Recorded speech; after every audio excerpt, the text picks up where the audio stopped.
Hello student, welcome to equator IAS academy Dehradun. तो मैं कुछ इंपॉर्टेंट करंट अफेयर्स के फैक्ट्स लेकर आया हूं जो मुझे लगता है कि आपके अपकमिंग जो भी आपके यूपीएससी के एग्जाम है और स्टेट पीसीएस है उसमें आ सकते हैं। तो जैसे पहले आप एक वर्ड देखो, कार्ड टोकनाइजेशन। ठीक है, ये वर्ड जो है कुछ दिनों से न्यूज में है। क्या है? Has become a significant technological advancement in India, enhancing security and customer convenience in digital payment. ठीक है, यानी कि जो कार्ड टोकनाइजेशन है उसका यूज जो है वो कहां पर किया जाता है? डिजिटल पेमेंट में किया जाता है। जब मैं और आप जब डेबिट कार्ड से या क्रेडिट कार्ड से या किसी भी ऑनलाइन मोड से हम लोग पेमेंट करते हैं तो उसमें कहीं ना कहीं ये कार्ड टोकनाइजेशन का या कार्ड टोकन भी कह सकते हो, उसका हम लोग क्या करते हैं? यूज करते हैं। ठीक है, it substitute actual card detail with a unique code or token which acts as a secure identifier during a transaction। यानी कि इस पैराग्राफ, इस पर्टिकुलर लाइन का मतलब ये है कि जब भी आप डेबिट कार्ड या अपना credit card POS point of sale में स्वैप करते हैं तो उस स्वैपिंग के दौरान आपकी कार्ड की जो इंफॉर्मेशन है वो उस मशीन में नहीं जाती, क्योंकि कोई भी उससे उसकी डुप्लीकेसी कार्ड की बना सकता है। ठीक है, उसकी जगह कार्ड एक टोकन जनरेट करता है। ठीक है, एक टेम्परेरी टोकन जनरेट करता है and token prevents merchant from storing sensitive and card detail, जैसे कि आपका नाम, कार्ड नंबर, उसका पीछे का जो डिजिट्स लिखी होती है वो, safeguard customers information in case of security breach. ठीक है, तो टोकनाइजेशन एक बहुत इंपॉर्टेंट फैक्टर या फीचर है हमारे ऑनलाइन ट्रांजेक्शन में। Then tokenization is expected to grow beyond e commerce into contactless payment, recurring transaction and potentially UPI linked credit and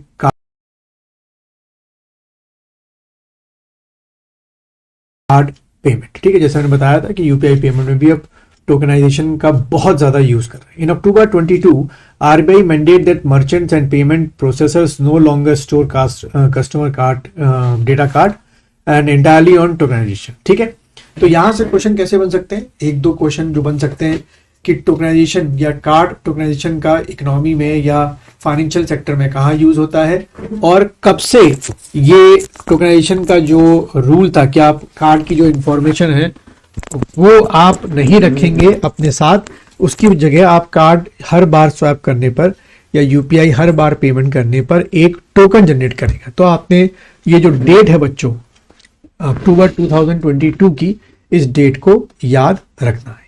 ठीक है, ये डेट आपके एग्जाम में पूछी जा सकती है।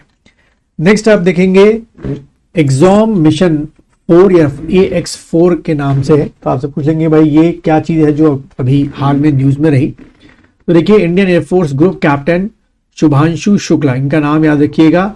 ये एक इतिहास, एक हिस्ट्री जो है वो क्रिएट करने जा रहे हैं। Set to become the first Indian astronaut to travel to Indian international space station. वैसे देखा जाए तो हमारे पहले एस्ट्रोनॉट जो हैं वो आपके राकेश शर्मा हैं, लेकिन उसके बाद जो है ये अब बनने जा रहे हैं second astronaut, captain, group captain Shubhanshu Shukla. And पहले इंडियन एस्ट्रोनॉट बनेंगे जो आईएसएस में जाएंगे on a private mission in 2025। ठीक है, तो ये एक क्वेश्चन जो है हमारे एग्जाम में आ सकता है कि कब ये आपके जाएंगे। He is also astronaut designated for Indian Human Spaceflight Program Gaganyaan. ठीक है, तो हमारा जो गगनयान मिशन है उसमें भी ये एज ए एस्ट्रोनॉट के तौर पर चुने गए हैं। He will board SpaceX Dragon spacecraft को Kennedy space station in Florida as part of AX4, a joint venture between NASA and ISRO। तो देखो यहां से हमारा एक और क्वेश्चन बन सकता है। कुछ इस तरीके से क्वेश्चन पूछा सकते हैं कि जो AX4 है वो किन दो स्पेस एजेंसियों का ज्वाइंट वेंचर है, और they will give you a statement. तो नासा और हमारे इसरो का। No AX4 will involve astronaut from India, तो वहां से हमारे ये हो गए शुभांशु शुक्ला।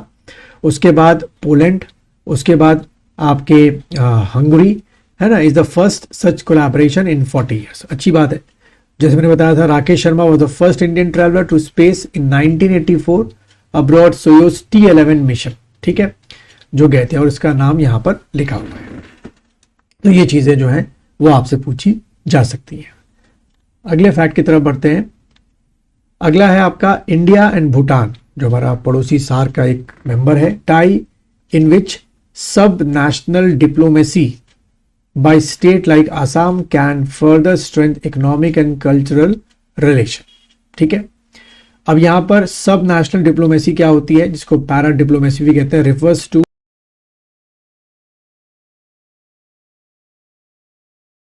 सब नेशनल एंटिटीज लाइक स्टेट और region engaging in international relation to promote their mutual interest. यानी कि यहाँ पर्टिकुलर हमारा जो नॉर्थ ईस्ट का आसाम है वो काफी कुछ डिप्लोमेसिकल जो कॉन्टैक्ट्स है with the permission of the central government वो भूटान के साथ करेगा। ठीक है, इसलिए ये थोड़ा सा इंपॉर्टेंट है। Bhutan express gratitude for India's continued support for 13th 5-year plan जो भूटान में चल रहा है 24-29 and for Indian contribution to Bhutan economic stimulation programme. तो इस पर्टिकुलर फैक्ट से क्या क्वेश्चन बन सकते हैं कि भूटान में इस समय कौन सा 5-year प्लान चल रहा है जिसको इंडिया कंटेंटली जो है सपोर्ट कर रहा है।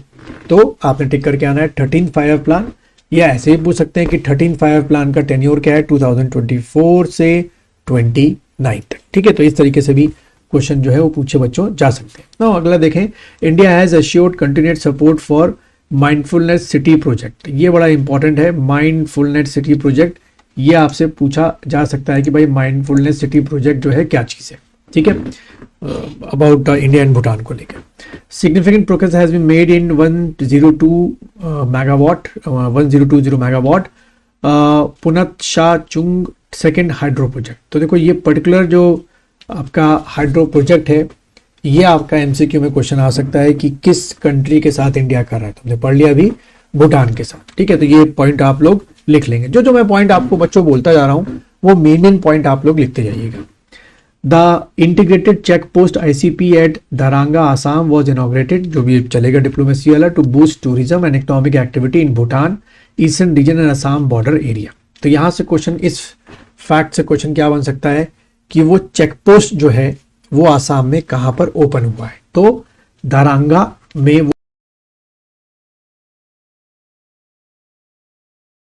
वो चेक पोस्ट जो है, ये कीवर्ड है, ये आप लोग लिख लें। फिर देखें, more than 70% of trade between India and Bhutan passes through Jaigaon land custom station in West Bengal. तो ये भी एक फैक्ट आपके जो एग्जाम है उसमें आ सकता है। ठीक है, देन उसके बाद Bhutan can reduce transport cost to Bangladesh by using Dhubri river port and utilising Asom Mala initiative. ठीक है, तो ये भी एक फैक्ट जो है आपके एग्जाम में आ सकता है।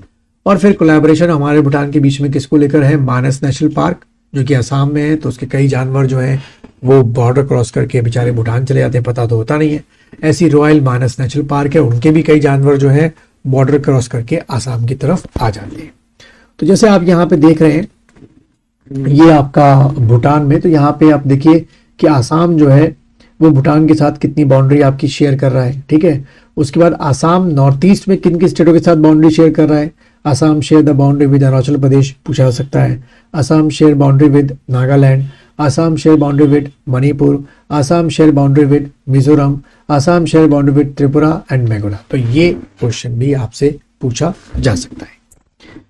अगला बढ़ते हैं, अगला फैक्ट जैसे आपको दिख रहा है, in S Shobha versus Muthoot finance limited case 25 supreme court rule that private companies including scheduled banks and non-banking financial companies are not subject to writ jurisdiction as they do not perform public function or duty।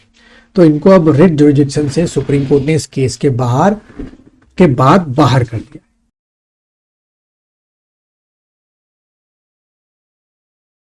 Supreme court held that the NBF non banking financial जो होती है are not a state under article 12। साफ साफ ये बात जो है इसमें बोल दी गई, तब इनके खिलाफ जो रिट जुरिडिक्शन है वो अब नहीं होगी।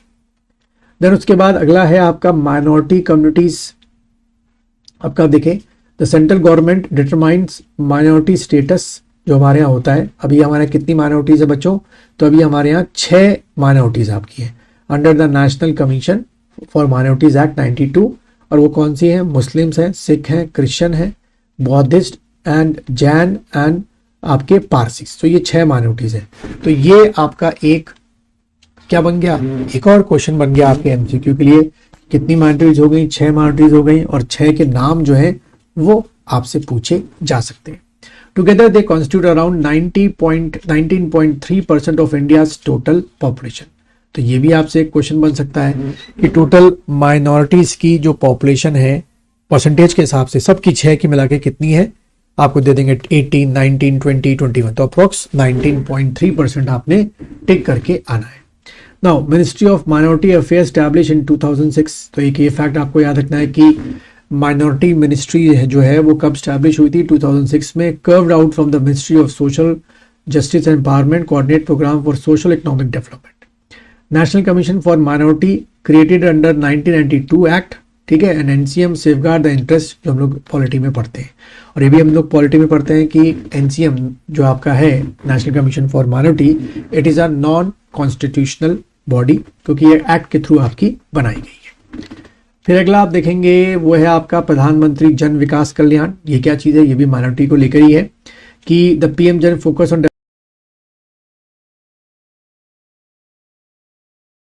डेवलपिंग कम्युनिटी इंफ्रास्ट्रक्चर, ठीक है, कम्युनिटी इंफ्रास्ट्रक्चर ये कीवर्ड है, in a minority concentrated area covering health, skill development, women project, water supply, sanitation and sport.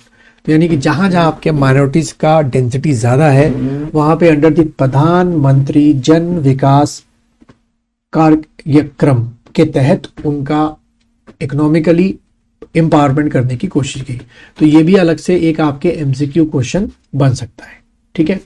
उसके बाद प्रधानमंत्री विरासत का संवर्धन, विरासत का संवर्धन, ठीक है, संवर्धन, ये वर्ड याद रखना, विरासत का संवर्धन क्या है, तो under the PM Vikas combined 5 existing schemes of minorities के लिए हैं, जैसे कि उस्ताद, जिसमें क्या है, upgrading the skill and training in tradition art cult for development, नई मंजिल, नई रोशनी, हमारी धरोहर टू एम्पावर माइनॉरिटीज। तो ये आपको रेक्टिफिकेशन करना है कि माइनॉरिटीज के इम्प्रूवमेंट के लिए कौन कौन सी स्कीम हो गई, उस्ताद हो गई, नई मंजिल हो गई, नई रोशनी हो गई और हमारी धरोहर हो गई, ठीक है। तो ये चीजें जो हैं वो आपसे पूछी जा सकती हैं।